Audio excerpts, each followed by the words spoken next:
السلام عليكم، مرحبا بكم معايا في هذا الفيديو اللي غنحضر معكم فيه الكروكيط ديال البطاطا وبيتزا بخبز الطوست. بيتزا اقتصاديه وجات لذيذه والحريره المغربيه على طريقتي. صراحه هذا النهار ديال الشتيوه غير ديال الحريره نيت وبعض المرافقات كشباكيه وزلابيه والتمر وزلابيه ان شاء الله غادي نشاركها معكم في رمضان على الابواب الى حيانا الله تعالى. هنا خديت القزبور، هذا القزبور اللي كيكون قصير كيكون صراحه بلدي وكيكون صراحه زوين، الريحه ديالو عاطيه ما شاء الله، على عكس هذاك اللي كيكون طويل والربيع يعني معدنوس والكرافس. هنا مطيشه اللي غنغسلها وغادا نقطعها يعني هكايا طروفه كما كتضح لكم في الفيديو. غادا نديرها في الميكسور نطحنها مزيان. خديت بصله، هنا الكميه ديال الربيع اللي غنحتاج نقيتها وغنوضعها في هذا البول وغنفزقها بالماء وغنخليها ترقد شويه في هذاك الماء باش يعني يزول هذاك التراب اللي كيكون لاصق في الربيع. تعرفوا الربيع كيكون فيه التراب ضروري، فكنرقدو هكا في شويه ديال الماء وكنغسلو هكاك 2-3 المرات باش كنضمن بان التراب ما بقاش فيه. هنا كناخذ مطيشه اللي كنكون طحنتها، انا ما كنصفيهاش، من بعد ما كنطحنها كنوضعها مباشره في الكوكوط. يلا كنغسلها كنزول لي هذيك البلاصه ديال المجني وكنقطعها طرف عشوائيين وكنطحنها. الربيع من بعد ما تغسل وتستقطر كناخذو كنقطعو طرف عشوائيين وكنوضعو في الميكسور. هذه طريقتي دائما تنقول لكم الطياب، يعني سبحان الله كل الطريقه ديالو. بالنسبه للربيع كناخذو كنقطعو طرف عشوائيين مع البصله. انا البصله كنطحنها ما كنبغيهاش صراحه تجيني باينه في الحريره، وحتى وليداتي صغار ما كيبغيوهاش هكا تكون باينه. هادشي علاش كنطحنها باش يعني كنضمن بان ما تجيش واضحه وولادي ما يبغوش يشربوها لي. صافي كناخذ هذيك البصله كنوضع حتى هي في الميكسور مع الربيع وكنوضع شويه ديال الماء وكنطحنهم. وبالنسبه للربيع اللي بغا ما يطحنوش يقطعوا رقيق كما كنديروا في الطريقه ديال النصيب، فعليكم الاختيار. دائما تنقول لكم يعني هكا سبحان الله الطياب كلها والطريقه ديالو. صافي كنوضع هذاك الخليط ديال الربيع مع البصله على مطيشه اللي طحنت من قبل، وغنوضع الحمص اللي كيكون عندي ديجا مفزق وكنوضعه في المجمد. واخا تشوفوا هكا بالثلج فراه عادي ما كيوقع له والو. غنضيف الزيت والعطريه. بالنسبه للعطريه غندير هنايا معلقه صغيره ديال الملح، سكينجبير، الابزار وشويه ديال الخرقوم عفوا او ممكن ديروا الزعفران، تيبقى لكم الاختيار. غنسد على الكوكوط واحد 10 ديال الدقائق ما بين يطيب الحمص. بالنسبه لي انا هنا كندير 10 دقائق فقط لان عندي الحمص طياب كيف ما كنقولوا بالدارجه. في حاله ما كان الحمص عندكم ما طيابش فغادي تسدوا عليه يعني الوقت اللي غيكفيكم باش الحمص يطيب. انا خديت مطيشه قطعتها طروف عشوائيين وخديت البصله والفلفله، هادو غنحضر بهم البيتزا. الفلفله والبصله غنديرهم يتشحروا مع شويه ديال الزيت مليحه يبزار، ومطيشه غنديرها بلا زيت بلا ملح بلا حتى حاجه بوحديها كنديرها حتى كتنزل وكنطحنها. بالنسبه للصلصه راني محضرها معكم عفوا من قبل. هنا خديت بطاطا قطعتها طروف عشوائيين، غادي ندير لها ملحه والماء وغنديرها حتى تسلق باش نحضر بها الكروكيط ديال البطاطا. مطيشه من بعد ما كتنزل كنوضعها في هذاك الطحانه ديال اليد، كندف عليها زويته وكندير ملح الابزار، معلقه ديال الطماطم مركزه وشويه ديال الزعتر اختياري الا بغيتو تنكهوها. انا كندير الزعتر بحكم انني كنخدم بها البيتزا ولي بات بزاف.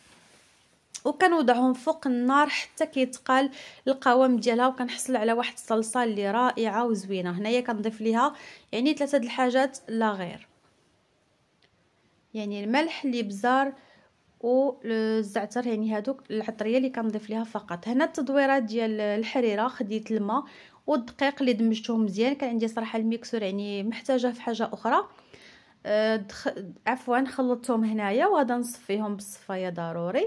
وعندي واحد شويه ديال الشعريه والمحمصه اللي كنضيفوهم حتى هما في الحريره، ومعلقه كبيره هكاك ديال الطماطم مركزه. تيبقى لكم الاختيار نتوما شحال ما بغيتو ديروها اولا ممكن تستغناو عليها. هنا البطاطا تسلقات ودزت هكايا كنعجنها على هذا الشكل هذا. من بعد غادا نضيف ليها واحد شويه ديال الربيع مقطع، غنضيف الجبن. بالنسبه للجبن يعني اختياري، ممكن تضيفوا النوعيه اللي بغيتو. وغندير ملح يبزار شويه ديال الكمون. الكروكيط ديال البطاطا انا حطاهم لكم في القناه، اللي بغى يرجع يشوفهم بالتفصيل غادي يدير فقط كروكيط بطاطا زهراء المكناسيه وغادي يطلع لكم الفيديو. غادي ندمجهم هكايا مزيان حتى نحصل على واحد الخليط يعني متجانس، يعني العناصر ديالو كامله مندمجه. وغنحضروا على شكل صبيعات، ممكن ديروهم كويرات صغار، ممكن ديرهم صبيعات. انا هنا درتهم على شكل صبيعات وكنمرهم في الدقيق مزيان، ضروري ما تلبسوهم بالدقيق. من بعد غندير ليهم البيض ولا شابليو. انا هنا ما غنبين لكمش المرحله ديال البيض ولا شابليو باش ما نطولش عليكم في لا فيديو. كما قلت لكم بغيتو تشوفوهم بالتفصيل حاطه لكم الفيديو في القناه. لا شابليغ ما كنشريهاش واجده، فقط الخبز اللي كيبقى عندي هكا ديال الدار كنيبسو كندقو اولا كطحنوه، ومن بعد الا بغيتو تزيدو تحمروه كذلك في المقله وكتحتفظوا به في القراعي ديال الزاج، فراها كتبقى واحد المده طويله. هذيك لا شابليغ ما كتخسر ما حتى شي حاجه، وقت ما بغيتو راه يعني وقت ما احتاجيتوها كتلقاوها. هنايا الفلفله والبصله عندي تشحروا، والصلصه شوفوا ما شاء الله كيف كيجي القوام ديالها عاقد وكتجي لذيذه. وهنا الفرماج دزت كنحكو بهاد الحكاكه صراحه اللي عمليه وزوينه، يعني كتباع عادي غير عند مول الاواني ديال 5 دراهم. كتخرج الفرماج مبشور بطريقه زوينه بحال اللي كناخذوه من المحلات الكبرى. هنايا غادا نجيب الخبز ديال الطوست. الخبز ديال الطوست كذلك محضرها معاكم في القناه، ساهل وبسيط وناجح وكيعطي كميه ما شاء الله وفيره، وانا شخصيا ما كنستغناش عليه، كينفعني بزاف هكا في المدرسه مع الوليدات. كندوز كنوضع هكايا واحد الكميه ديال الصلصه ديال الطماطم من فوق كل وحده، وكنبدا كنقادها من بعد، يعني كنسرحها على هذا الشكل. كناخذ الفلفله والبصله وكنوزعهم هكايا بالتساوي حتى نعمر هذوك عدد الحبات كاملين. من بعد كنجيب الفرماج حتى هويا وكنبدا نوضعو. كما سبق ليا ذكرت هذه بيتزا جد اقتصاديه، بمعنى ما فيها لا دجاج لا كفته لا طون لا حتى شي حاجه، غير هكا وراها جات لذيذه. ممكن تضيفوا يعني هكا لي شامبينيون لا توفروا لكم اللي توفر لكم. انا صراحه درتهم داكشي اللي عندي في الدار، يعني ما اضطريتش انني نخرج، وسيرتو اليوم الشتاء يعني ما عندناش فين غنتحركوا. هذا ما كان، يعني درت داكشي اللي عندي في الدار لا غير، وجات صراحه جات لذيذه وجات زوينه.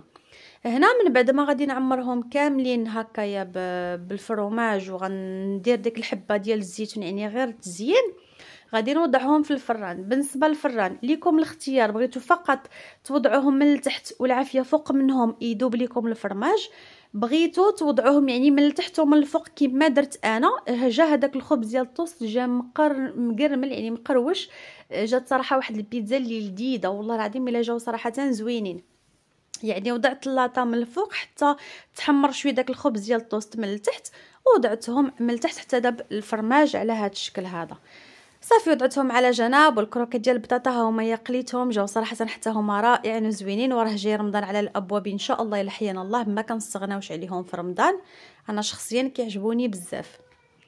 وهنايا بعض المرافقات ديال الحريره، التمر، الزلابيه والشباكيه.